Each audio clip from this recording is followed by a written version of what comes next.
Hey everybody, welcome back to another episode of Puppet Masters and Castle Freaks.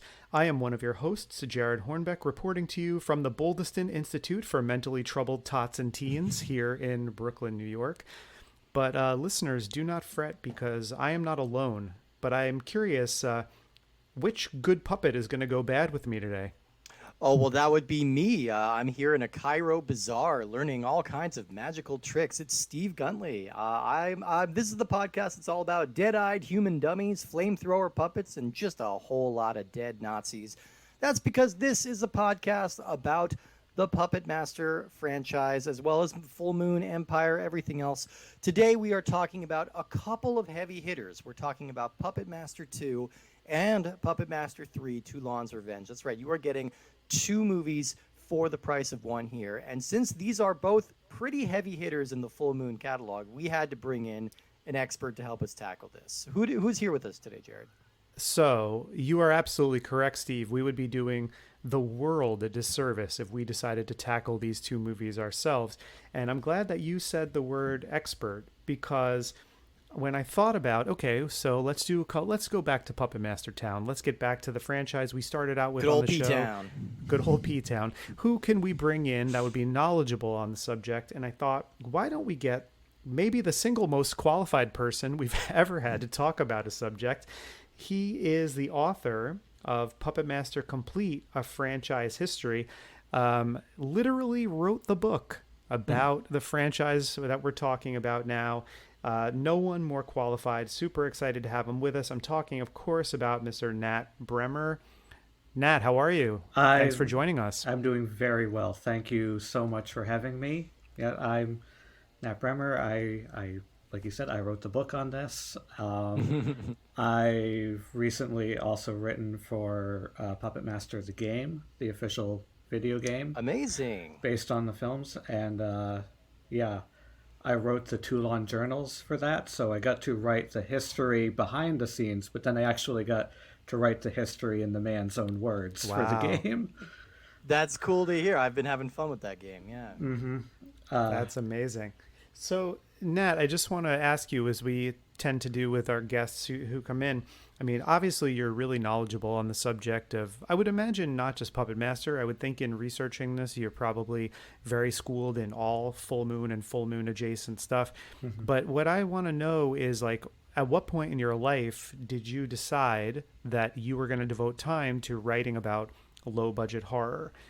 When did you discover your, I'm assuming, love of low budget horror, independent movies, cult cinema, exploitation, all of that stuff? So when did that really start for you? Because Steve and I talk a lot about, as kids, walking up and down the aisles of the video store and falling in love with the box art and then realizing this was going to be something that was going to mold our personalities. Did you have a similar experience? How did you get started? Yeah, it really was like that for me. It really was the box art in the video store, and even some that are Charles Band productions that are seared into my brain.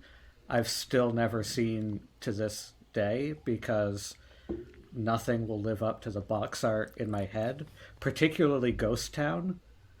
Like, knowing that cowboy skeleton is not actually in the movie, that's who I would be there to see. But it really is like, it goes back so much further than I thought, because with Puppet Master specifically, I always talk about how I was 8 years old and I saw an ad for the action figure series in a toy magazine, and that was it. But low budget horror has kind of always been in my DNA. I always gravitated towards that kind of movie. I was renting, I was a kid who, I'd see Jurassic Park and I'd love Jurassic Park, but I'd rent Carnosaur the next weekend and I'd love it just as much. You and me both, man. Carnosaur is a wild ride. And but even realizing later on as I look at the whole catalog, even Charles Band stuff was in my veins already, because as a little kid, I loved movies like Prehysteria, and I loved Dragon World and Beanstalk, which were all Moonbeam productions. So it was like, before I actually found Full Moon, I'd already been raised on Full Moon. And I'm sure there are a lot of listeners who are antsing for us to get to our first Moonbeam movie. We haven't covered any of them yet, but they're coming, guys. Coming. Don't worry. It's coming. It is coming. I mean, I will say, like, from the moment we've started this show, the consistent feedback we've been getting is, when are you getting Nat on the show? Nat's coming on the show, right? Yeah, you're going to talk to Nat because Nat's the guy you want to talk to. Like, literally, like 10 different people have dropped your name trying to get you on here. So we're really glad you could make the time. And I hope the audience will forgive us that we're condensing some of these a little bit. I think we kind of decided that with some of these longer franchises like Puppet Master or Killer or Evil Bong or things like that, it's going to make more sense and it's going to keep us from burning out on it if we're kind of doing 2 at a time from here on out. Where the idea came from, I think, for us was we finished Evil Bong and we said, wow, we had to pad that episode so much with superfluous nonsense. And look, we may be wrong that maybe the other Evil Bong movies are really rich and textured and have a lot to discuss. You know, they're all like Steinbeck adaptations or something. You know, but yeah, I think it makes sense in a lot of cases to condense these. But the problem with condensing these two is that these two are usually held up as the seminal Puppet Master movies, 2 and 3, particularly 3. These are the ones that a lot of people go back to as like, okay, if you watch one in the series, it should be one of these 2. Would you hold that opinion, or is there a dark horse that you really would champion? Well, I actually I completely agree. These 2 are the fan favorites. I have a huge love of the original. Yeah. I really love the original. If I stopped watching that movie Cold Turkey and I never watched it again for the rest of my life, it would still be the most watched movie in my life. I've seen it more than any other movie. It was, as a kid, I was renting either 1, 2, or 3 almost every weekend. I was especially renting the original like constantly. Like, this was a massive childhood obsession. So I think absolutely these 3 are it. But as for a dark horse pick in the series, I absolutely love Puppet Master 5. And 5, okay. Yeah, and I think most people put 4 over 5. And I don't, because I think 5, for being an intended final chapter, for being a completely different genre of movie than the original, goes back to the original in some really surprising ways. Like, once again, it's about investigating around the hotel. It's about, once again, there are kind of weird dream sequences. And it all ends in a big showdown by the elevator. Like, there are so many smart touches that echo the first film in a movie that otherwise couldn't be more different.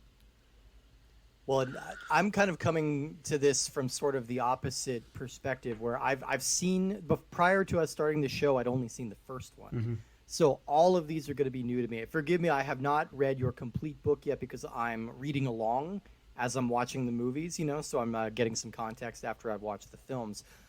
And I have to say, this has been a really essential guide so far. Like, this helped provide a lot of context for these 2 movies in particular. These are both first-time watches for me, and I really enjoyed both of them. But you provided a lot of context that I didn't catch. So let's jump into Puppet Master 2 to start with. So this movie was directed by David Allen, written by David Pabian. It came out on November 17th, 1990, and this stars Elizabeth McClellan, Colin Burnson, Charlie Spradling, Steve Wells, Jeff Weston, Ivan Rado, George Buckflowers, and Nita Talbot. So yes, that's right. You've heard David Allen. This is the directorial debut of our beloved special effects master, David Allen, who has come up on almost every episode of this show so far. Like, because he really was a instrumental figure in the whole Full Moon and Empire catalog. Yeah, this is the one and only feature-length film he would direct in his lifetime. He contributed segments to The Dungeon Master, and he made a short film called The Magic Treasure. And, of course, he spent decades working on his feature film, The Primevals, which is finally gotten completed a good 20-something years after Dave Allen's death, and it will be released hopefully later this year, which I'm very excited to see that one. So we like to usually jump in and talk about some of the noteworthy cast members and some of the people who recur. I would think in terms of just like name recognition, there's not a whole lot to grab onto here. I would say Nita Talbot, who plays the psychic kind of huckster in this movie, is probably the most prominent name just because she is a staple of like the classic era of TV. I think if you watched Hogan's Heroes, you'll remember her from that. She got an Emmy nomination off of that. She actually is still with us. She retired back in 1997, but she's 92 years old and she's still kicking. She's still with us, which is great. And the other big name here, I think, that's mostly important for Full Moon fans is Charlie Spradling, who I was not familiar with until seeing this movie. But Charlie Spradling, who plays Wanda in this movie, would sort of become the unofficial, or maybe I guess official face of Full Moon for a little bit. This is the movie Puppet Master 2 that introduced the Video Zone, which is again, with Charles Band being ahead of the curve on a lot of entertainment stuff. It's like a bonus feature that was on a VHS. It's like a DVD extra that is on the end of a VHS. Steve, we talked a lot about Charles Band's role in the blossoming home video industry, but I think this is the perfect opportunity to talk about Charles Band's impact on what would become the DVD bonus features. Because when you watch these video zones, so I watched both the video zone on YouTube of both Puppet Master 2 and 3, and it was really fun to see not only the behind the scenes of these movies, but they also would do little snippets of showing you what else is available on video and what else is coming soon. And Charles Band would be there in the beginning to give you a little introduction. And then the last component of it, which I was not particularly myself aware of, was Charlie Spradling, who is then going over all of the Full Moon merchandise, which is such a fun component because she is probably my favorite part of Puppet Master 2. I really love her energy, and I think she takes that to these little segments also. So I feel like, and we'll revisit some of her work when we hit Meridian in the pretty near future. But she has a great presence, and it's not a surprise to see that she would sort of be chosen to become the spokesperson for Full Moon, the company. Yeah, absolutely.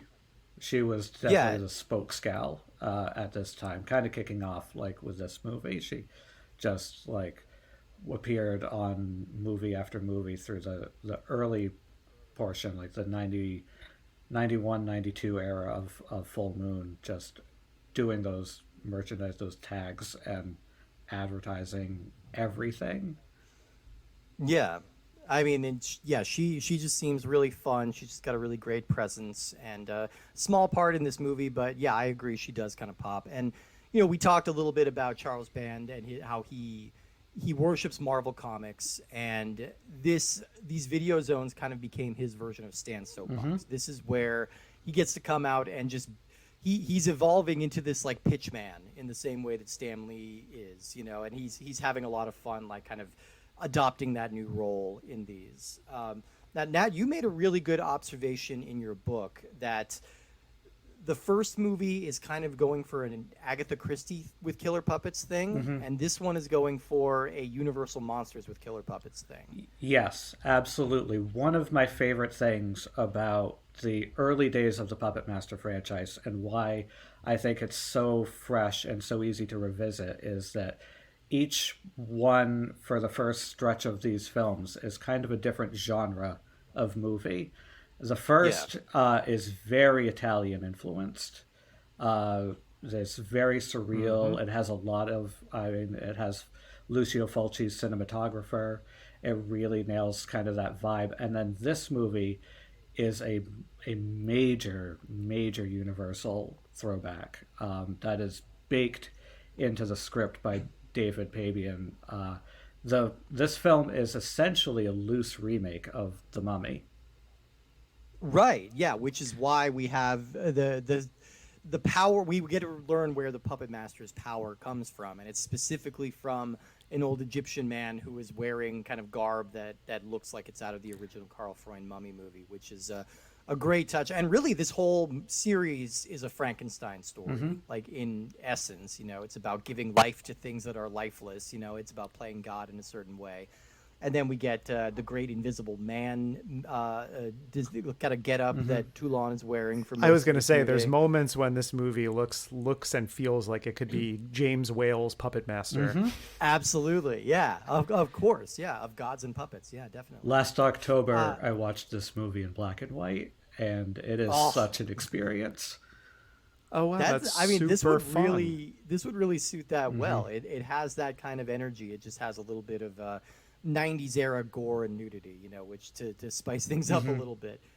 But the other important tradition that this movie is introducing is that each film is now going to bring with it a new puppet. And that's part of Charles Band just being a showman, a part of him being a really smart merchandiser and realizing that the action figure potential for these characters is really kind of through the roof. So, it gives you a chance to introduce new puppets with every movie. And this one, this is where we get introduced to Torch, who's a little metal guy. He's got bullet teeth. He's got an old-fashioned World War I war helmet, and he's got a flamethrower for an arm, which makes for a pretty incredible practical puppet because they really did build a flamethrower inside this 2-foot-tall puppet that shot, what did you say in your book, like 20, 30 feet? I think it was around 12 feet, but that's still insane. It's still almost the length of a room. Yes. Like It's a hell of a range to be working with. Yeah, that's and things can go really wrong with that. But I love that they really went for it here. And of course, introducing a puppet means that we need to bump one out, which is not necessarily the case with the rest of these movies. But I'm looking for a little clarity on this. This movie sees the death of Leech Woman, and this is a character, and I'm not clear. Was it Charles Band that didn't like this character, or was it Paramount? So that is unclear. That is just different people say different things, and if you really piece together everything, what it sounds like is that Charlie is absolutely the voice of like the person who tells the crew and tells the writer like, hey, we have to get rid of this, but it does sound like it was at Paramount's behest. That was like that was kind of my inference just by the fact that not only does she come back in the next movie, she is a more prominent and important character than ever before, while being no less gross. Yep.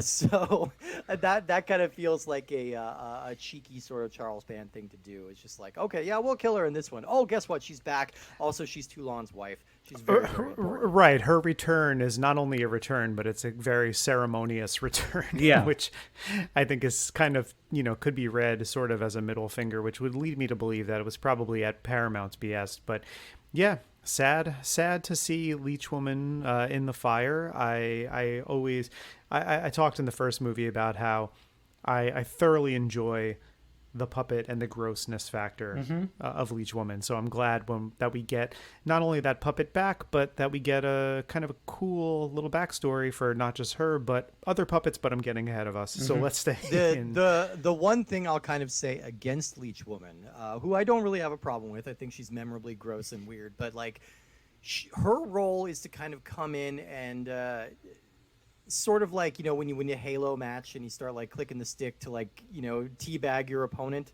it's kind of just like a shaming element because those leeches aren't going to kill you. People used to use them for medicinal purposes. Like it's mostly just gross. Like while Tunneler's like digging a hole through your head, she's puking leeches on you. It's just adding insult to injury is what it is. Kinda, yeah. Assault in the wound character. Well, the people she kills with leeches clearly die, and like no leeches aren't fatal in real life, but leeches in real life also aren't vomited up by puppets.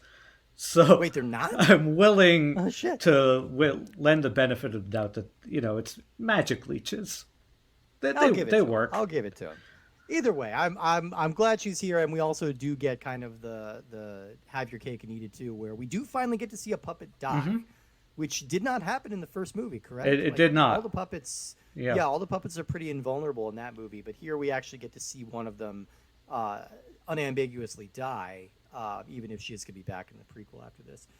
Now, I will say, I can't decide if this is like a flaw of this movie or if it's like a smart decision, but like the biggest thing I was bumping up against with Puppet Master 2 is that it is very, very, very similar to the first movie. Yes. It's following like the traditional sequel playbook of like give them what they liked in the first movie, just more.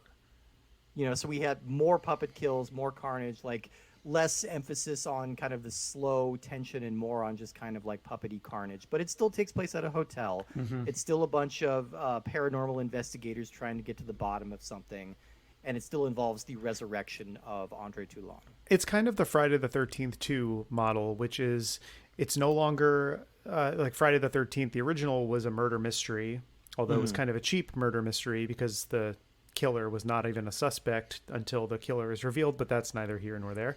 Right. But what they did was in the second movie, they said, okay, you don't care about the 10 little Indians aspect of it. What you want is Jason. And so they gave the audience Jason. They gave them slightly younger and more attractive people to kill off, and the same setting essentially, but just like you said, upping the gore and the craziness a little bit. And so I do agree that I think it does fall into sort of that basic sequel formula. Friday the 13th just happened to be the one that jumped into my head first as a comparison. But Evil Dead 2 could fall into that same kind of pattern, which is just it's taking the same movie, just escalating. Yeah, it is. Yeah, it is very much similar, I think, to Friday the 13th 2, in that I said, as much as I loved the original movie, and I pointed this out in my book, this is kind of a more refined version of the first. It's like Friday the 13th Part 2. Most people prefer this to the first one. Yeah. And I think it's, while 3 is the greatest, I think, movie in the franchise, and I love 1, I've always said I think Puppet Master 2 is the best in the series at being a horror movie. Yeah, I think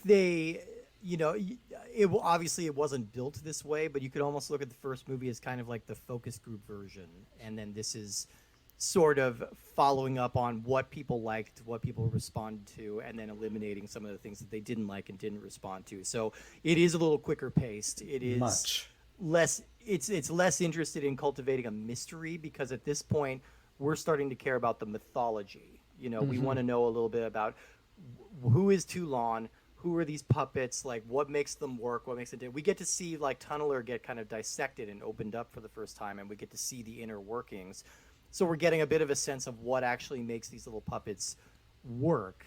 And then they get some like nastier kills in at this moment, and they start coming faster and they start getting meaner. Like I really love that the movie is not terribly interested in wasting a lot of time getting to the point. The opening scene is the puppets digging up Toulon's corpse, dumping mystery green liquid on him, and he's back, baby. That's all you need. That's really all you need.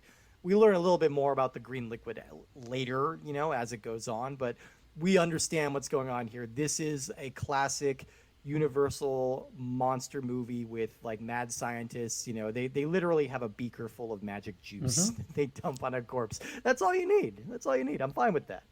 Yeah, I mean, it's definitely establishing the Universal aspects right out of the gate. It's a foggy cemetery. It's, a little soundstage. It looks very evocative of James Whale's opening to Frankenstein. Yeah. And so I love that element, and it is much better paced than the original. The kills come much earlier, because the original, nothing really happens until 45 minutes into an 80-minute film. Yeah. Yeah. No, absolutely. Yeah, and but again, with the plot being kind of similar, you can just sort of like you can tune out the plot a little bit. Like I don't think the human characters really pop very much outside of like Charlie Spradling, and I think the lead is good as well, Elizabeth McClellan. I think she's solid, but like these characters are not as important as the puppets because that's really what people are here for, and so we get to spend a lot more time with them. And we get some nasty stuff in here. You pointed out the kind of non sequitur scene of the little boy like playing with a doll, like being cruel to a doll, and This then might Torch be my shows up. favorite scene in this movie. Torch shows up and just like immolates this small child, and it doesn't really have any impact on anything that happens. It's just kind of a random, like you said, like it never really explains why he's that far away from the mansion. You know? One of the things you say in the book that I love, Nat, about this scene is that not only is it shocking because they kill a kid, but it's done in a way where this kid is such a little shithead that you are like waiting for Torch to turn on and light this kid up. Like it's you're on the puppet side here, burning a child, which I fully appreciate. Yeah, it is such a little mean-spirited moment, but that kid is so... Who is this kid? Who is this kid's parents? Why is this kid... Like, this kid is whipping his toys. He is... And it's almost like knowing the franchise lore can almost feel like PTSD because this kid is playing Nazi. Well, he's playing Indiana Jones, which... but also tells me that like he misunderstood Indiana Jones. Yes. Like it wasn't a BDSM fantasy against Nazis. Yeah. It was, he didn't want to go after And them. stripping his toys before he whips them. And it's just a nice little precursor to Toy Story. Be kind to your toys moment. But also, 100%. This scene has just a little, like 1 second scene. This scene has one of the best stop motion bits out of any of these movies, which is this movie has, I think, the most well-known, highly regarded stop motion shot in the franchise when Blade leaps off the bed and runs toward the camera. Like that was impossible to pull off, but there is an incredible stop motion bit where Torch, just on instinct, like points his flamethrower at the kid and like doesn't use it, but it's like he's startled and gets defensive for a second before he lets the kid pick him up. And it's just so genius on David Allen's part, and especially that he was able to accomplish these shots while also directing the movie, because there are so much more of them than the first film. But the way he would direct, I believe, those stop motion sequences is they would build a facsimile of like the area in which the puppet is moving. So they built like not only they had Torch that they were animating, but they had the dirt around him and a little bush beside him that was part of the stop motion shot. And so you have Torch in the foreground in stop motion and the kid in the background projected. And the kid, Torch gets defensive and the kid stops and the kid's whip moves. And the whip in the projection moves and it touches the bush in the stop motion shot so that the two shots blend. And it immediately sells it to the eye to see these two, like the screen and the stop motion shot interacting. Yeah. I mean, that's a great example because, I mean, for as much as these movies have the reputation for being quick and cheap, like, there's some real special effects mastery going on. Especially, I think they take it especially seriously in these Puppet Master movies because this is, like, the flagship franchise. And David Allen took it very, very seriously, and he was really good at what he did.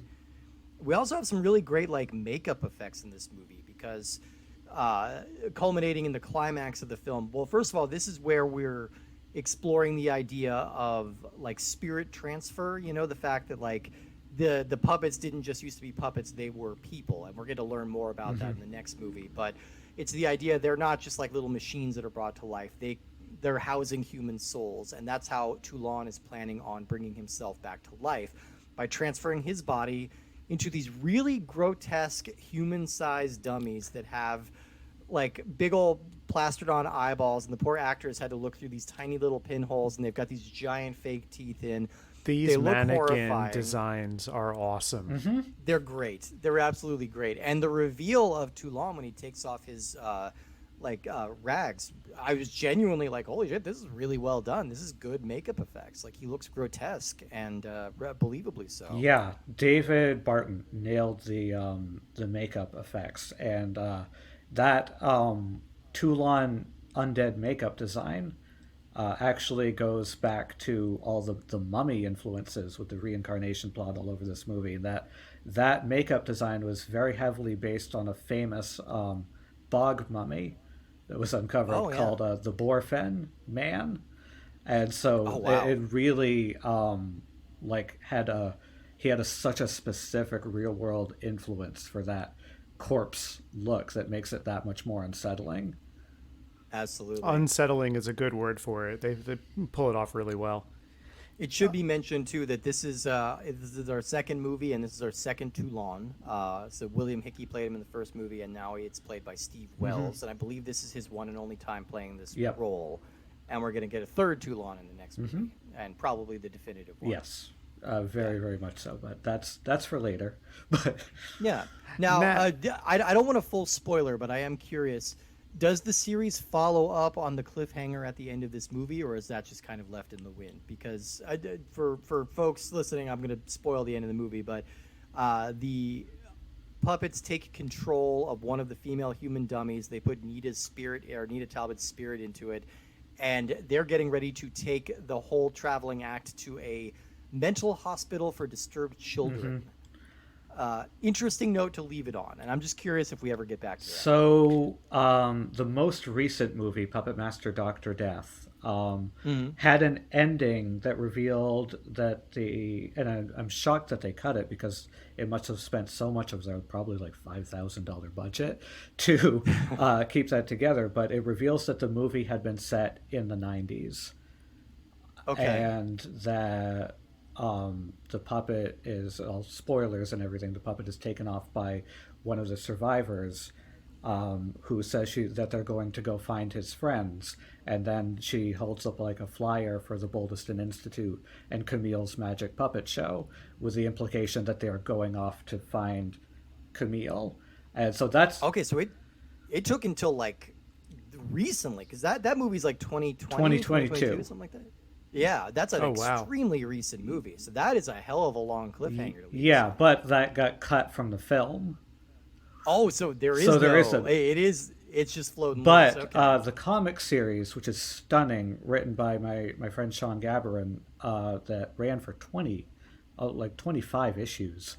That comic series tied up a lot of loose ends because, in general, no cliffhanger ever given in these movies is ever picked up on in another movie. Okay. But there is a whole arc of the comic series about Camille and what happened there, because it's such a thing that fans have wondered about for years, because that's such an enticing idea for a sequel that never gets touched on again. And so it's really interesting that he was able to tie up so many loose threads, because he could so easily have made the comic series an anthology, going back and telling this story and this story, but it's an ongoing series set in the present.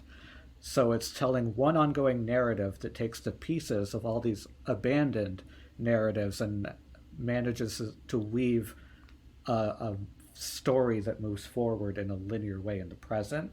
So that picks up on the idea that Camille had become an urban legend 30 years ago around this institute, to the point that kids still insist that they see her. And there's this whole murder mystery element, like, is Camille still wandering the Boldeston Institute? Or, well, and there's this, spoiler, there's this great reveal of, like, she withered and ran out of formula years ago, and there's just a woman, a doctor, who's taken up killing in the name of Camille by putting on, like, a mask and dressing like her. And it's really, like, really fascinating stuff, and, like, just all these cool things that the movies couldn't do and often couldn't afford to do as they went on. Interesting. Well, that's interesting to know. Yeah, I mean, I had a good time with Puppet Master too. I think we can transition into the third movie here, because I think we're going to have a lot more to say about that. Jared, did you have any final thoughts on two? Oh yeah, I did just want to say. So Nat, you mentioned before the most well-known stop motion shot in the movie, which is when Wanda walks into the room, sees Blade on top of Lance with him all cut up, and backs into the corner, and then Blade jumps off the bed and runs toward her, which is a really impressive stop motion shot. If I'm going to judge one particular shot of the film to hold up as being the the one thing to sell the movie on to somebody, it really looks phenomenal. And so just give us a little background of what you know of how they were able to pull off such an ambitious shot like that in this particular film. And what's wild is because I did a lot of interviews with Chris Endicott, who was one of the animators on this movie and was David Allen's right hand guy and was the person to recently finish all the stop motion for the Primevals, because he was David Allen's protege. And I talked so much about the puppet effects with him, and it's stunning hearing some of this, because for them, that Blade shot was just a shot. It was just another shot in the movie. Like, they didn't question it. And it's like, that wasn't like a blue screen shot. Like, obviously they removed wires and stuff, but that is, for some of these shots, you have to ignore every law of physics about an object in motion and whatnot, because you have to just demand things be still when they can't. And that was all on set. They removed the wires, and they just literally just had it kind of on an armature as it went up and over. And my favorite single detail about that shot that sells it is that when Blade hits the floor, he kind of buckles with the impact and gets back up again. It's just those things that sell the physicality of it, and like, this is happening, that are, I think, where David Allen was especially a genius. Yeah, and the blend of like the rod puppets and the stop motion, I think really, it's the same that we saw when we watched the first Subspecies. It's like you can really tell when the rod puppets are being used because they have such fluid motion, and I think he's using that for a lot of these puppets here, and it looks fantastic. I mean, yeah, it really does. Yeah. And, well, go ahead. We'll transition now into the third movie, because we'll have a lot more to say about the blending of stop motion and rod puppetry when we talk in Puppet Master 3 about the new addition to the puppet roster. Yes. In this movie, which is a very complex build.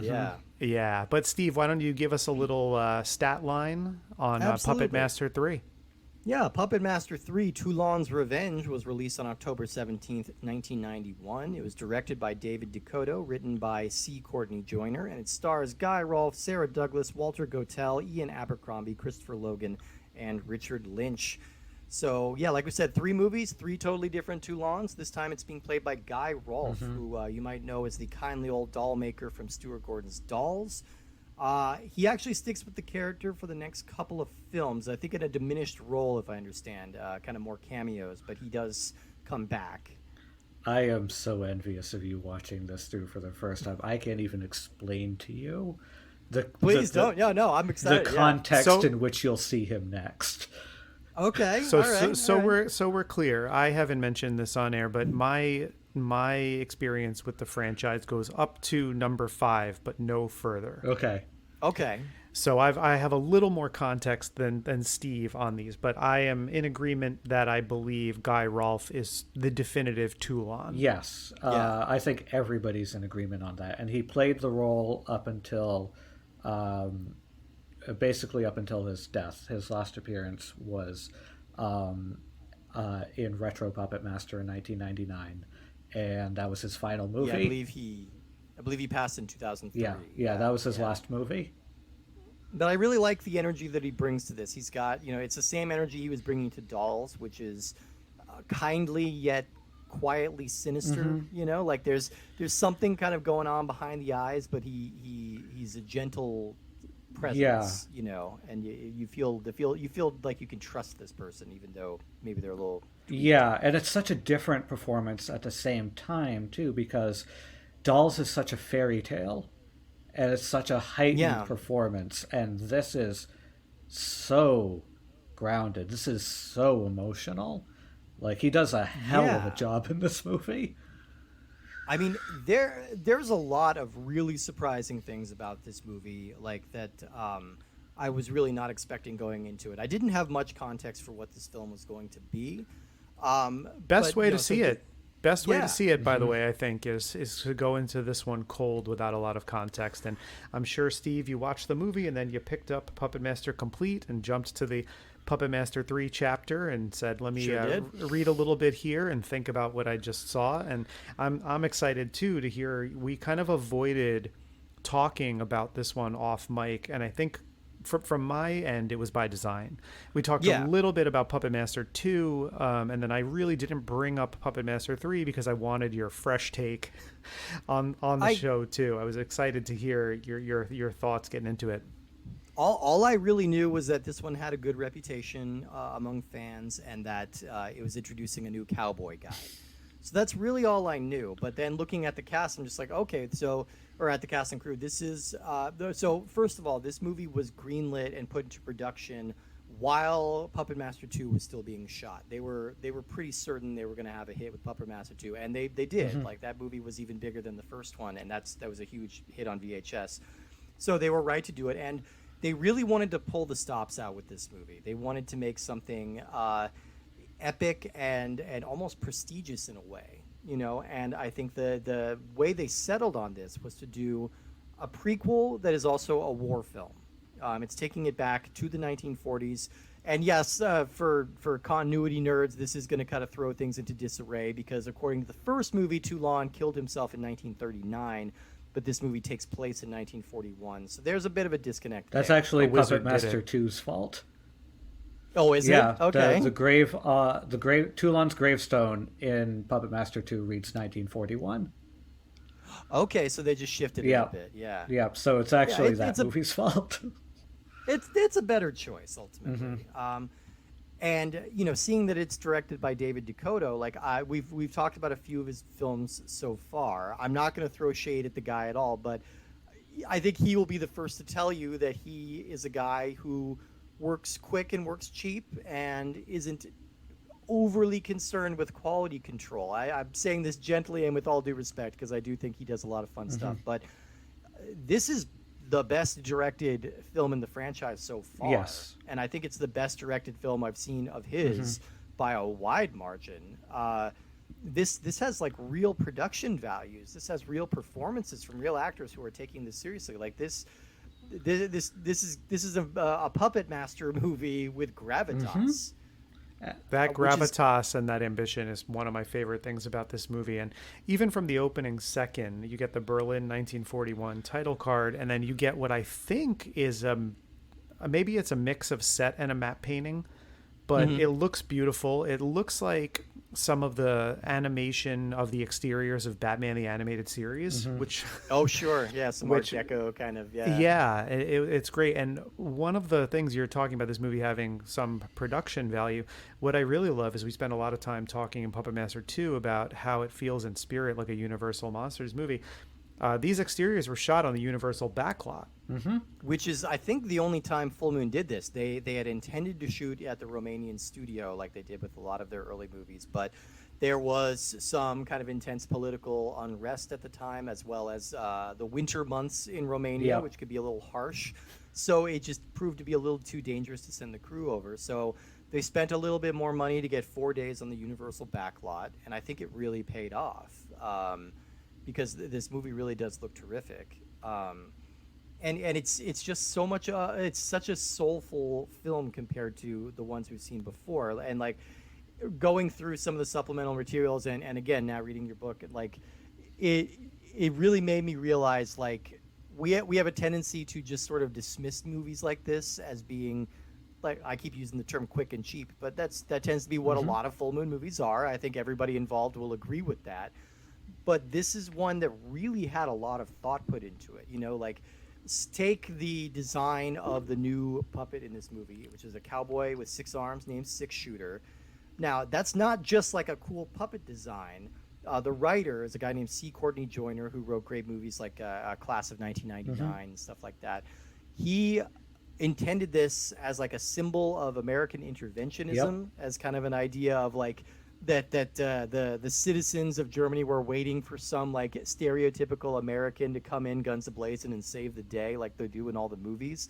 And it's also kind of playing off of ideas of old Nazi propaganda. I'm like, that's a lot more thought that went into this character and this design than you would give this movie credit for, and it just made me realize like I need to give them a little bit more of their propers for that. Like, yeah. Yeah, like, and as much as I love these movies, and as much as I love the craft put into them, into each of them for the time they have, even the ones that are shot in 4 days later on, but Yeah. but this movie is on another level. Like, this movie is holy crap good. This movie is, how is this movie this good? Good.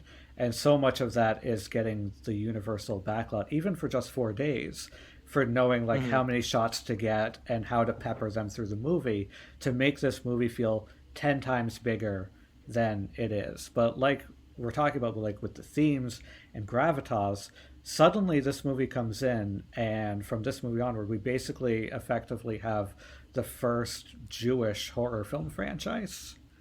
The first. I liked that point that you made in the book, because the quintessential like Jewish mythology is the golem, right? Like the idea of like an inanimate thing being brought to life to do the bidding of its resurrector. You know, like that's exactly what these puppets are. But this is also where we're at an interesting state in the phase of the franchise, and a similar place that like Freddy ended up in and Jason ended up in, things like that, where the villain characters, the quote-unquote monsters, are the draw. Yep. Like, so much more than any of the human characters, they're the draw. And while it's too much of a stretch to ask Jason or Freddy to become the hero characters, this is where we're really seeing that these are the puppets are meant to be like the good guys. Yes, this is a major turning point for sure. It is, and they made it all the more believable by casting B-movie villain extraordinaire Richard Lynch, who... This was a really smart casting choice. Okay, so we don't really go into this yet because I've been saving it for a future episode. So I'm just going to tease it out a little bit. But the design of the character of Blade is based on actor Klaus Kinski. And it's stemming from an interaction that Kinski had with director David Schmoller on the set of a film called Crawl Space. And I'm going to save that full story for when we get to that. We will get to a Crawl Space episode eventually. Needless to say, there's a reason why he looks like that and why he has a knife. But I think it was such an incredible stroke of luck that they found this actor, Richard Lynch. He's this great, like, waxy face character actor who played a lot of villains. He really bears a striking resemblance to this puppet. So in the movie, in the context of the movie, he can say, we designed this puppet to look like this character. And it totally tracks. Like, they even do a shot where they like show a close-up of Blade and then they cut to Lynch, and it's just like, oh shit, yeah, they really lucked out on that one. And it's nuts because they didn't want, like, he wasn't their choice. Like, we completely have Charlie Band to thank for even casting Richard Lynch, because they wanted the Hammer film actor Ralph Bates to play Krauss, and Ralph Bates starred in one of my favorite Hammer sequels, Taste the Blood of Dracula, which is about a dehydrated Dracula blood that gets basically taken by these wealthy Satanists. So it's like a Kool-Aid exactly mix. Yeah. It's the powdered Dracula movie, and then Taste the powder of Dracula. And then he died, and so Christopher Neame, who was another Hammer Dracula star, wanted to do the movie and donate his entire salary to Ralph's widow.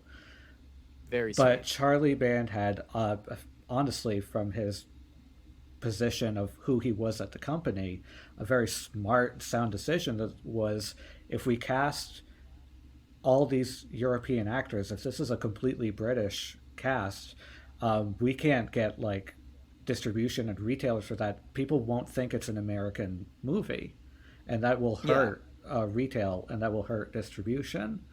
And so, like, we need to cast an American, and so they got Richard Lynch, who looks exactly... And the yin to the yang, it looks just like Blade, And the yin to his yang in this movie, too, is Walter Gotell, who played Bond's Russian counterpart in a bunch of Roger Moore James Bond movies, all the ones in the 70s into the 80s that aren't particularly good, in my opinion. I mean, I guess they vary in quality. But he got that role because he looked like the former head of the Soviet secret police, a guy named Lavrenti Beria. And that's why he was cast. And also, I mean, we're talking 1990. He looks a little bit like Gorbachev too. So he's a built-in villainy, I guess, for your American audience and your German audience. No, he's a good person to have in here. And apologies again, Nat. I keep like quoting your book back to you, and I hope that's not embarrassing or poor taste here. But you made a really good point in there about how Toulon's character in this movie is essentially a satirist, and so the idea that they are developing this puppet to look like him, but not to encompass his soul. Yes, we want him to look. See, we want him to be able to look into his own monstrous face. Yes. As he is killed, which is exactly like it's a more blunt version of satire. Yes. Like that's a really smart parallel to draw, and I think it just shows that there's a lot more thought that's going into the making of this movie than a lot of people might expect. Yes, it ties the end of the movie so well to the beginning, when the Hitler puppet is what essentially destroys Toulon's entire life, that he was telling political satire just to entertain. And then that's why these puppets kind of look the way they do, and why especially you want to kill Kraus in the cartoonish mockery of his own image by the person he tormented most. Because in some ways, Ian Abercrombie as Dr. Hess is kind of the heart of this movie, in that this person who is under the Nazis' thumb the whole time, who is repeatedly belittled and berated by Kraus, and told from virtually his first scene that he will be killed once his work on he has been told in no uncertain terms that he will be killed once his work on the project is complete, but he still better be working on the project. And so he finally gets free of that to learn from Toulon, and there's so many sweet moments toward the end of the film between Hess and Toulon, of just like, when you meet a person you were supposed to know your whole life at the end of your life, when you realize what you could have done with your knowledge together, and it is too late for both of you. Yeah. I mean, we talk about the puppets kind of transitioning from the monsters to the heroes, but really the seeds of that have been in the franchise since the very first scene of the very first movie, where we do get the sense that like these puppets are just kind of innocents, and they're just going to be doing what their puppet master tells them to do. And here we take that even a step further, and we really kind of solidify the puppet master mythology by not only saying that these used to be people, these are specific people that were good of this movie. This was really smart. We learned that Jester was like a bookkeeper who made some off-color jokes about the Nazis and was killed. We learned that Pinhead was a Christian who was helping the Jews. Yep. He was smuggling goods into the Jews in the ghettos. Cab driver, I think they said, right? Truck driver? I believe a truck driver, yeah. So he was delivering food to Jewish families. Yes, and a fundamental importance here is Leech Woman is actually Elsa. Is actually Elsa Toulon, his beloved wife who was killed early on in the movie. She gets to carry on her spirit, and then we actually get to see the process of Blade getting his new spirit. Do we learn who Six Shooter is? I may have missed it. That's so exciting for me, is that they never got into it in the movies. Sean got to do some stuff in the comics, but not with Six Shooter. I actually got to, like, canonically, for an official full moon perspective, I got to say who Six Shooter was for the first time in the video game. No shit. That's so cool. Can you reveal Yeah, who it is? he Is that a was. I mean, spoiler, it's already, like, it was kind of out there that he was, it implied that he was an American that Toulon knew. And the comics didn't give his name, but did say that he was a spy, an American spy who had kind of played both sides, which is nice because then every character kind of has some degree of moral ambiguity or guilt to them.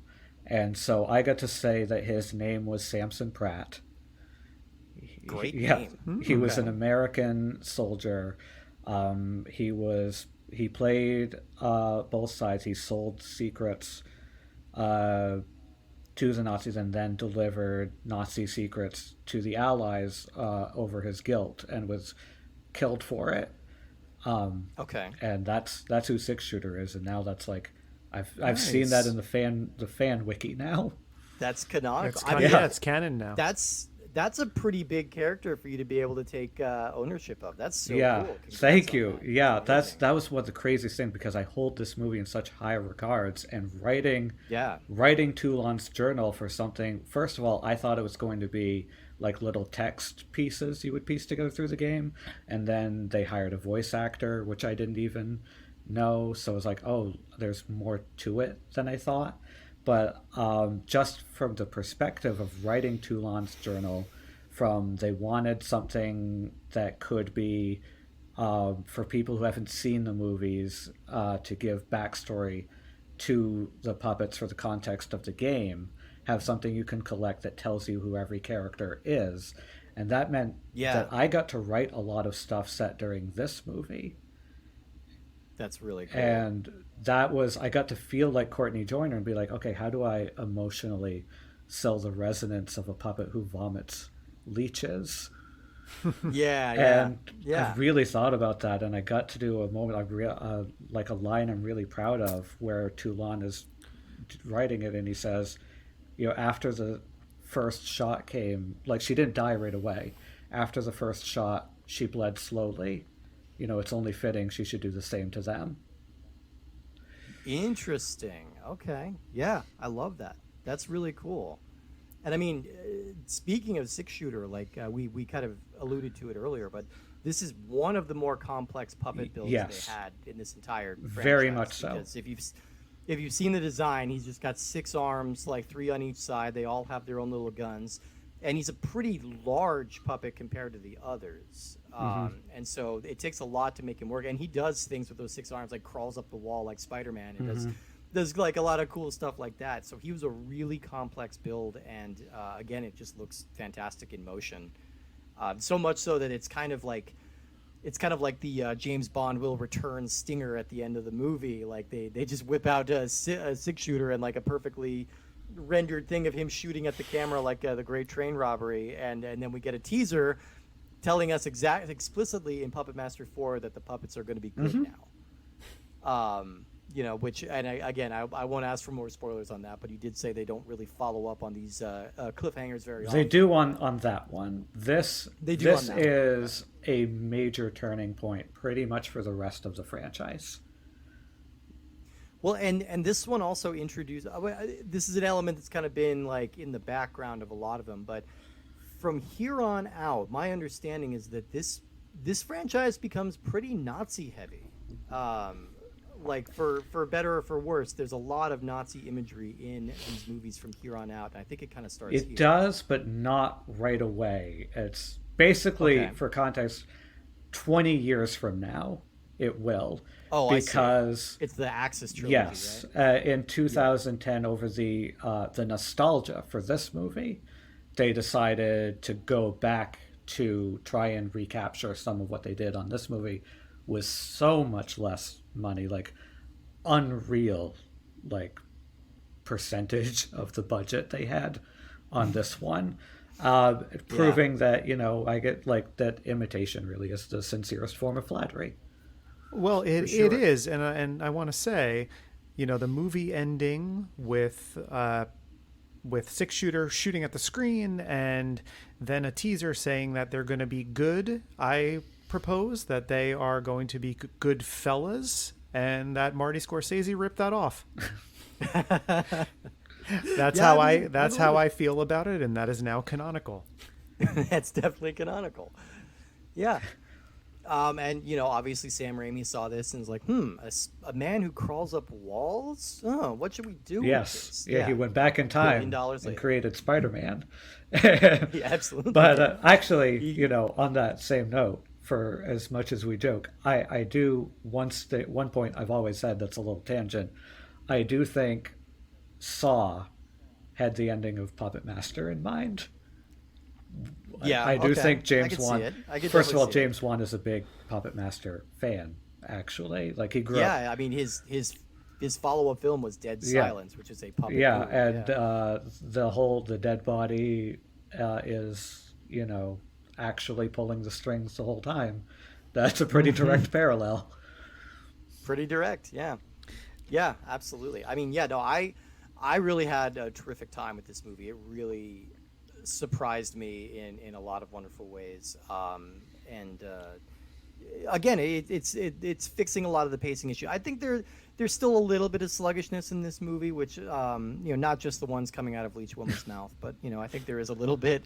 There's just a little bit of some squishy pacing in the center of the movie, but you could pretty easily forgive that because they're giving you, I would argue, human characters that you care about really for the first time in the franchise so far. I'm going to And way more puppet piggyback. carnage. I'm going to piggyback off that, Stephen. I'm going to Yeah. say that I agree in the sense that I think you have characters here. I think you have characters in the first movie too. I just don't think they're as well defined. And then one of the things that I think makes Puppet Master 2, like we mentioned before, more of following a sequel formula, is that I think you have character types in that movie for a lot of the cannon fodder, I guess we'll call them for lack of a better word. But I think in this movie, you have characters and you also have actors who seem more committed. Like we talked about Richard Lynch. We talked about a little bit about Ian Abercrombie, who's a friend of the show, Ian Abercrombie. We've talked about him multiple times now in multiple movies. He most recently came up in another David Decotto film called Test Tube Scenes from the year 2000, and did not really indicate that he had this performance in him compared to that movie. But it's nice to see him again, and also it was nice to see Sarah Douglas as Elsa, who I recognized immediately as Ursa, the Kryptonian from Superman and Superman 2. And so she's somebody who's, no stranger to special effects laden heavy films. And I think, she's got a fun energy in this. And I think that's another thing too, is you have somewhat recognizable actors who are committed and who understand what movie they're in, but are trying to elevate it. Yeah. Yeah. And I get that sense from that, whereas I feel like the characters aren't as maybe well defined in the first movie, although they are specific characters with qualities. They're not just types. Here, I think they really hit the nail on the head. Here is where I think like they give you multiple different characters to care about, in addition to some cool new puppet designs and some really neat stop motion and rod puppetry work, which I think is just a pretty fantastic feat. yeah, Yeah, and I have to shout out a comic book that was released in 1990, right after the first movie came out, but just before this movie came out. That this movie borrows a lot of its plot from. That single issue of a comic from 1990 brought forth the notion of souls being transferred into wooden bodies of Toulon in the war, with a puppet show mocking the Nazis, and his wife Elsa gets killed and gets turned into the Leech Woman puppet. Like, all of that happened in a comic book before this movie came out, so it's clearly something Charlie Band liked in that and wanted, and then Courtney Joyner took the ball and ran from what Charlie wanted and created something really powerful with this script here. Yeah, absolutely. I was really very, very impressed with this, and it made me really excited to continue with the series. And we do have a long road ahead with a lot of Puppet Master movies.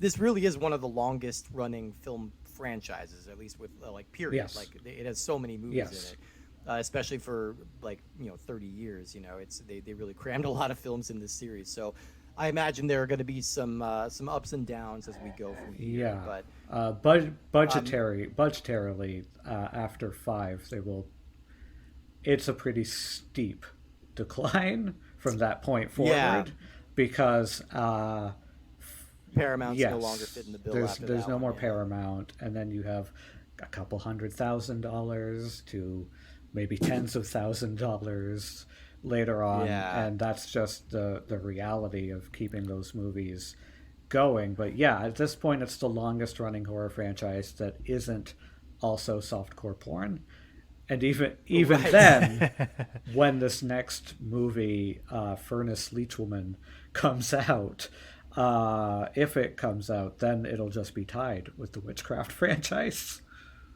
Oh, right. Yeah. Yeah. So it's going to be interesting to see. Well, Nat, thank you so Thank you. much for being here and providing this context. It really has been great talking to you, and I'm excited to continue reading through your book. Where do you prefer that people find your book? I know, like it's available on Amazon, but some people don't necessarily. Right, I'll leave right. that to If you don't want to do Amazon, I think the best place to get it would be through the publisher at mcfarlandbooks.com. That's probably the most sensible way to get. But you can get it anywhere. So like Walmart.com, Target.com, Barnes and Noble. Like Great. it's you can get it anywhere. And so yeah, the book is available. I obviously highly recommend it. There's also an audiobook. Holding my copy in my hand right now. Thank you. Listeners cannot see this. This is bad radio, Thank but you. I am holding. Thank you Doubles, both. doubles. There's an Yes. audiobook out now as well if people prefer that. Fantastic. So, yeah.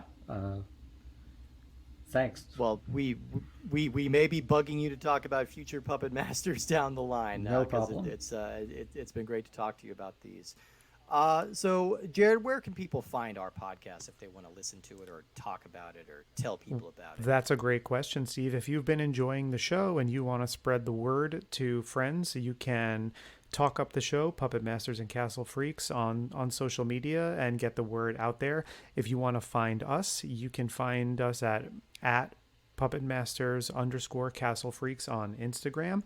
We also have a Twitter ? Depending on the fate of Twitter for when you actually hear the show. That may or may not be true, but we are on Threads. So if you find our Instagram profile, click on the link for Threads as well if you want to find us there. I am at _cowboy_Jerry on Instagram. And this podcast, as you know, since you're listening, can be found on basically any podcast platform. If you're using Apple Podcasts, I should say, it's very easy to jump on there, leave a 5-star rating and a review, just saying. It will help us to reach a wider audience. Steve, where can people find you? Well, you could find me on Instagram at Minotaur Matador. You can also find my other podcast. It's called Cinemarcade. That's the podcast all about movies, video games, and the sparks that fly when they collide. In that show, we are watching a movie and then playing the game based off of it. So that's always a fun adventure. We find that every Friday. And you can also find me and Jared quite frequently on 80s In Depth, which you can find through the Laser Time Patreon show. They have us on there to talk all the time about great movies from the early 80s. So we recently covered... Great movies and Superman 3. Yes, and also Octopussy. We recently covered the Dueling Bonds of 1983, which was a fun discussion, if not great movies. So be sure to tune in next time because we are going to be lurking back into Lovecraft territory for a slightly less prestigious, but I say still pretty interesting movie called Lurking Fear, which happens to be directed by the writer of Puppet Master 3, C. Courtney Joyner, his one and only directorial effort. Worth checking out. So we're going to be talking about that movie next week. And thank you again, everybody, for listening. And watch out for them little flamethrower puppets. They're all over. It's an epidemic. Don't whip your action figures, people. If you take nothing away from this episode, just treat your toys kindly. Just be kind to them, and you will not be burnt to a crisp with a flamethrower. If you don't listen to any other words I say, that's our guarantee. Take that advice. I feel confident in guaranteeing that situation will not come up. Nat, thank you so much again, Nat, for joining us. And listeners, we will see you next week for Lurking Fear.